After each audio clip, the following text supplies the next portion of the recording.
कहते हैं लाख दलदल हो पांव जमाए रखिए, लाख दलदल हो पांव जमाए रखिए, हाथ खाली ही सही ऊपर उठाए रखिए। पानी जम नहीं सकता बर्फ बनने तक, पानी जम नहीं सकता बर्फ बनने तक हौसला बनाए रखिए। जी हाँ, हौसला, संयम, संबल। और हमारा आज का विषय भी यही है, संयम, संबल।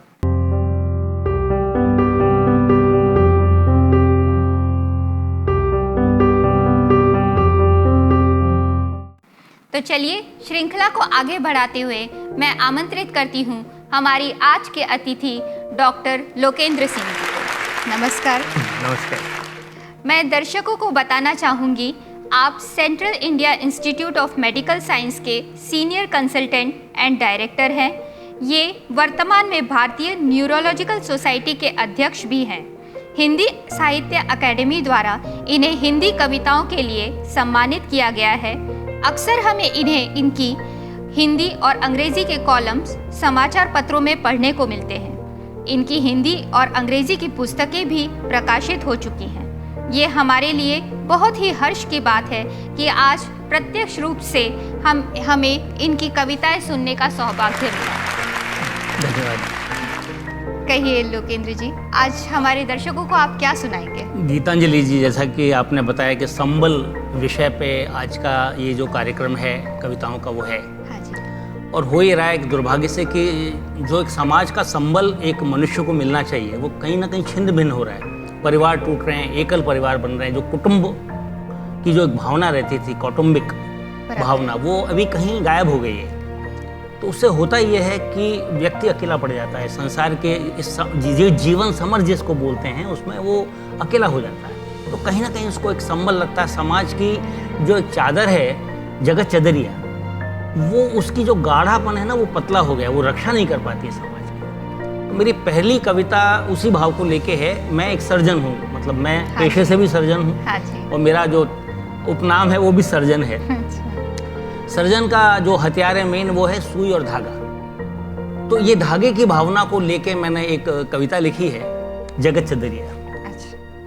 कि झीनी हो गई जगत चदरिया, झीनी हो गई जगत चदरिया, अब नहीं छांव बस तप्त दोपहरिया, पथरीली सब गैल डगरिया, कांतिहीन अब बेटी बहुरिया, शोषण से झुक गई कमरिया, झीनी हो गई जगत चदरिया।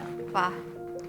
वो प्रभु मुझ पर कृपा बरसा दे, प्रभु मुझ पर कृपा बरसा दे, निपुण जुलाहा मुझे बना दे, मुझको कुछ धागे दिलवा दे, गाढ़ी बूंदूं फिर मैं चदरिया, झीनी हो गई जगत चदरिया। नए नए रंगों से भर दूं इस जीवन चदरिया को, नए नए रंगों से भर दूं, नए नए रंगों से भर दूं, विषमताओं को मैं कम कर दूं, विषमताएं ऊंच नीच जात पात छोटा बड़ा, नए नए रंगों से भर दूं, विषमताओं को मैं कम कर दूं, तब तो दोपहरी छांव जो कर दे, बन जाऊं मैं ऐसी बदरिया, फिर अंधकार में दम के बुजरिया, झीनी हो गई जगत चदरिया। प्रभु मुझ पर कृपा बरसा दे, निपुण जुलाहा मुझे बना दे, मुझको कुछ धागे दिलवा दे।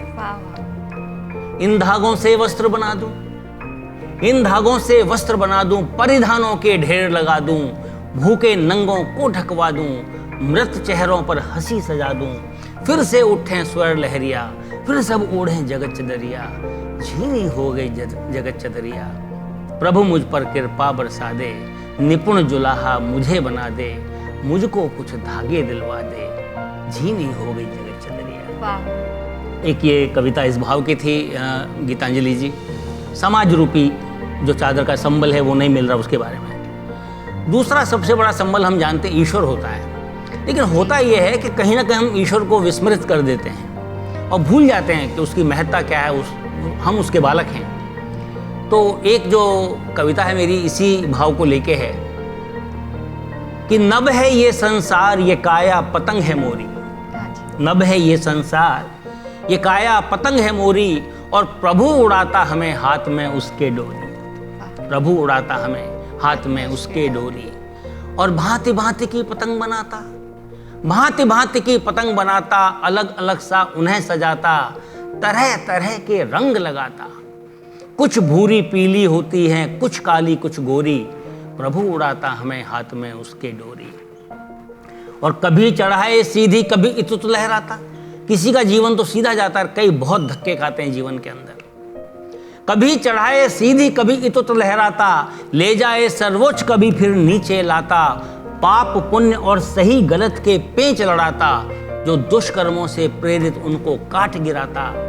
अरे मानव तेरे कर्म ही लिखते नियति तोरी, प्रभु उड़ाता हमें हाथ में उसके डोरी। वाह। अगर हम पतंगे हैं तो इस समाज के अंदर हमारा उत्थान कैसे होगा इस दुनिया में? उसका एक भाव है अगली पंक्तियों में कि सत्कर्मों की हवा है बनती, सत्कर्मों की हवा है बनती, जितनी बनती उतनी तनती है, और पाप पुण्य की कर ले गिनती, नहीं पर्याप्त है केवल विनती। भगवान केवल पूजा करने से और टुनटुनी बजाने से प्रसन्न नहीं होते हैं। पाप पुण्य की कर ले गिनती, नहीं पर्याप्त है केवल विनती, इस परम सत्य को समझ बावरे, ये नहीं कल्पना कोरी, प्रभु उड़ाता हमें हाथ में उसके डोरी। और अगली लाइनें हैं कि तू उससे सुलझी डोर है पाता। जब हम जीवन में आते हैं तो हम एक बिना गांठ वाली डोर के समान सीधे सरल होते हैं। तू उससे सुलझी डोर है पाता, पर हवा विरुद्ध फिर पतंग उड़ाता, और उसे तानने के हट में इस डोरी को उलझाता जाता। अरे जीवन चलने दे सरल मार्ग पर, मत कर जबरा जोरी, प्रभु उड़ाता हमें हाथ में उसके डोरी। एक अलग तरह का संबल मैं आपको बता रहा हूं कि अक्सर हमारे जो एक्सप्रेशन होते हैं, भाव प्रदर्शन होते हैं, उसमें कहीं ना कहीं हम शारीरिक, जैसे मेरे हाथ चल रहे हैं, ये एक्सप्रेशन है, ये फिजिकल एक्सप्रेशन है, या एक शब्दों का एक्सप्रेशन रहता है, वाणी का एक्सप्रेशन रहता है, वाणी से हम भाव प्रदर्शित करते हैं। पर एक सबसे बड़ा महत्वपूर्ण जो एक्सप्रेशन है, जो सबसे ज़्यादा ताकतवर है, वो है मौन का, silence. The power of silence is amazing. एक कविता छोटी सी इस भाव पे है, गीतांजलि जी। हुआ मुखर जब मौन, हुआ मुखर जब मौन, तो सारी बातें कह गया, और शब्दों में ना बंध सका वो भावों का दरिया बह गया। धूल बबूले सम आंखों में, आपने गर्मी के दिनों में देखे होंगे धूल के छोटे छोटे चक्रवात बनते हैं। हाँ। धूल बबूले सम आंखों में उठते असंख्य वो प्रश्न चक्र, अंतर मन आहत कर जाती मुखमंडल की रेखाएं वक्र। प्रेम कोप संदेह उल्हाने, प्रेम कोप संदेह उल्हाने, सब एक दृष्टि से हुए व्यक्त, निशब्द निरुत्तर कर दिया ये अनुप्रेषण कैसा सशक्त। अटखेली जिह्वा की रचती, जब ये जीव अटखेलियां करती है, जब जबान चलती है तो ज्यादा से ज्यादा एक छोटी सी कहानी बना पाती है। अटखेली जिह्वा की रचती, लघु कथा बस मात्र श्राव्य, पर मौन देह का संभाषण लिख देता एक महाकाव्य, लिख देता।